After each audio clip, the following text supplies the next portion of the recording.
Good morning students, let's try chemistry. आज का जो हमारा टॉपिक है वो है आपके इनऑर्गेनिक केमिस्ट्री के इम्पोर्टेंट क्वेश्चंस कौन से important topics in between your chapter. ठीक है, आपके दो चैप्टर्स हैं इनऑर्गेनिक केमिस्ट्री में, DNF block elements and coordination compounds. इनमें कौन कौन से टॉपिक्स इंपॉर्टेंट हैं जो आपके 100% पीवाईक्यू में आए हुए हैं और फिर से आने के चांसेस हैं, मोस्ट एक्सपेक्टेड हैं, वो मैं इस वीडियो में कवर करूँगी बच्चा। तो स्टार्ट करते हैं। आपको जो टॉपिक है D and F block elements वाले चैप्टर में वो है electronic configuration of D block elements. General configuration क्या होती है वो भी क्वेश्चन एग्जाम के अंदर आता है और आपको एलिमेंट्स की इलेक्ट्रॉनिक कॉन्फ़िगरेशन भी लिखने के लिए आती है। इस वीडियो में बेटा मैं आपको सिर्फ टॉपिक्स बताऊंगी। कंप्लीट सॉल्यूशंस एक्सप्लेनेशंस मैंने प्रीवियस वीडियोज़ में आपको दिए हैं, उनके लिंक अगर चाहिए तो मुझे प्लीज़ कमेंट बॉक्स में मैसेज कीजिएगा। और अगर आपको इनकी वीडियोस फिर से चाहिए सिलेक्टेड टॉपिक्स की तो उसके लिए भी मुझे कमेंट कीजिएगा, मैं आपके लिए एक दिन में वीडियो तैयार कर दूंगी। ठीक है, एक क्वेश्चन आपका यहाँ से इंपॉर्टेंट है, ट्रेंड इन मेल्टिंग पॉइंट्स। ठीक है, मेल्टिंग पॉइंट का ट्रेंड बहुत इंपॉर्टेंट है।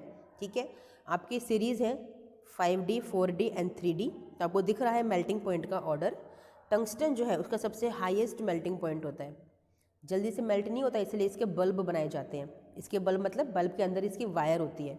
ठीक है, फिर है आपका एटॉमिक साइज का ट्रेंड जो बहुत इंपॉर्टेंट है, जो रेगुलर डिक्रीज या इंक्रीज नहीं है in a period, that is sometimes increasing sometimes decreasing. क्या रीजंस हैं उसके, एग्जाम में बहुत इंपॉर्टेंट क्वेश्चन आता है और मैं आपको एक्सप्लेन कर चुकी हूँ अपनी वीडियोज़ में।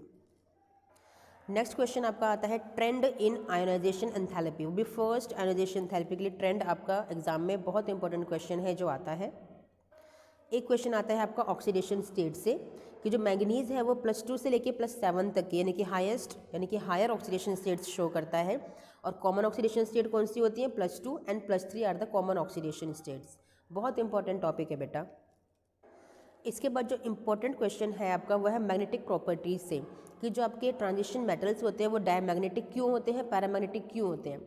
डायमैग्नेटिक कब होंगे, जब उनके इलेक्ट्रॉन्स पेयर्ड होंगे सारे के सारे, एक भी अनपेयर्ड इलेक्ट्रॉन नहीं होगा। और पैरामैग्नेटिक कब होगा, जब सारे के सारे यानी कि कोई भी एक इलेक्ट्रॉन आपका अनपेयर्ड होगा, तब आपका वो पैरामैग्नेटिक नेचर को शो करेगा, जिसकी वजह से वो कलर कॉम्प्लेक्सेस भी बनाता है यानी कि कलर्स को दिखाता है। ठीक है, ये है आपका मैग्नेटिक मोमेंट निकालने का फॉर्मूला जिसकी यूनिट होती है बोर मैग्नेटोन। ये क्वेश्चन एग्जाम में आपको देखने के लिए मिल जाता है। एन है आपका नंबर ऑफ अनपेयर्ड इलेक्ट्रॉन्स, जो कि पैरामैग्नेटिक होगा, वो आपका अनपेयर्ड इलेक्ट्रॉन्स को रखता होगा और उसका आप निकालोगे मैग्नेटिक मोमेंट। ठीक है, नेक्स्ट है आपका फॉर्मेशन ऑफ कलर्ड कॉम्पाउंड्स, जो मैंने बताया क्यों बनाते हैं, क्यों कलर्ड कॉम्प्लेक्सेस बनाते हैं, क्यों कलर शो करते हैं, पैरामैग्नेटिक नेचर की वजह से। यानी कि अनपेयर्ड इलेक्ट्रॉन अगर होगा तो वो पैरामैग्नेटिक होगा ही होगा। ठीक है, फिर एक क्वेश्चन आपका यहाँ से आता है कैटालिटिक प्रॉपर्टी से कि कैटालिटिक प्रॉपर्टी क्यों शो करते हैं। कैटालिटिक प्रॉपर्टी इसीलिए शो करते हैं क्योंकि इनके पास वेरिएबल ऑक्सीडेशन स्टेट्स होती हैं, तो ये आराम से किसी के साथ भी एडजस्ट कर लेते हैं। ठीक है, एक क्वेश्चन आता है आपका इंटरस्टिशियल कॉम्पाउंड से। तो इंटरस्टिशियल कॉम्पाउंड्स कौन से होते हैं, जब आपके बड़े बड़े जो कॉम्प्लेक्सेस होते हैं ट्रांजिशन मेटल्स के, उनके बीच में हाइड्रोजन, कार्बन या नाइट्रोजन जैसे एलिमेंट्स इंसर्ट हो जाते हैं और अपने आप को ट्रैप कर लेते हैं क्रिस्टल लैटिस के अंदर। तो इस तरह के कॉम्पाउंड्स का जो फॉर्मेशन होता है उसे बोलते हैं इंटरस्टिशियल कॉम्पाउंड। एक क्वेश्चन आता है अलॉय से। अलॉयज क्या होते हैं, आपके मेटल मेटल के ये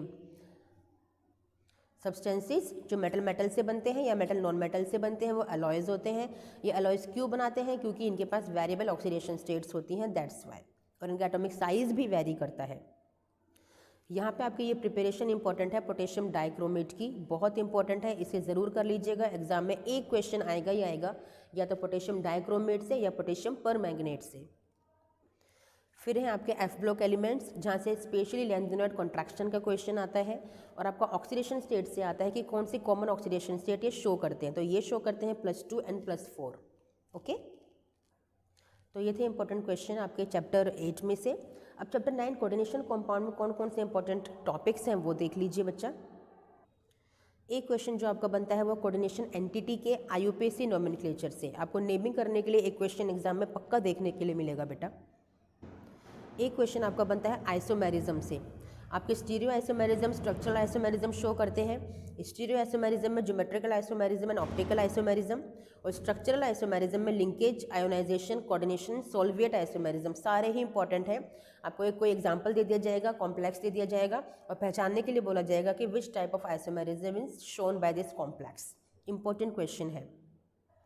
फिर है आपका वैलेंस बॉन्ड थ्योरी, बहुत इंपॉर्टेंट। इसके बाद है आपका CFT, crystal field theory, very important. इनके डायग्राम्स ज़रूर करने हैं आपको ये हाइब्रिडाइजेशन पता होनी चाहिए, उनके हाइब्रिडाइजेशन के अकॉर्डिंग उनके स्ट्रक्चर्स पता होने चाहिए, कौन कौन से वो बनाते हैं। बहुत इंपॉर्टेंट क्वेश्चन है बेटा ये भी।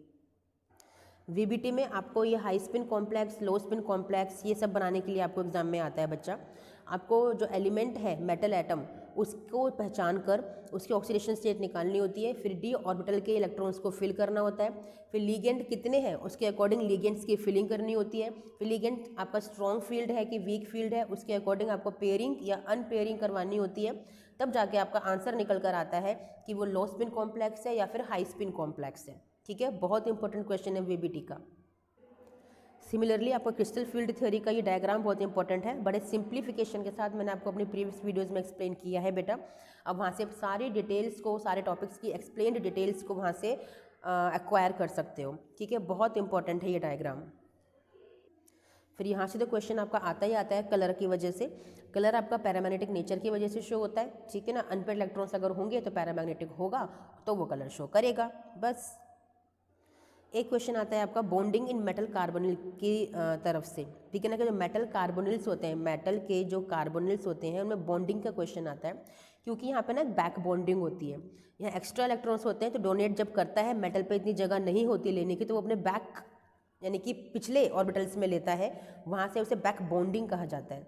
ठीक है, इसके बाद आपका ये क्वेश्चन इंपॉर्टेंट है कि जो आपके कोऑर्डिनेशन कंपाउंड्स होते हैं, जो कोऑर्डिनेशन मेटल्स होते हैं, डी ब्लॉक एलिमेंट्स होते हैं, उनका क्या यूज़ है, आपका बायोलॉजिकल इंपॉर्टेंस क्या है, डेली लाइफ में कहाँ कहाँ यूज़ होते हैं। जैसे कैंसर में यूज़ होते हैं, आपके क्लोरोफिल में है, ठीक है ना, आपके आयरन यानी कि ब्लड में है, हेमोग्लोबिन में है।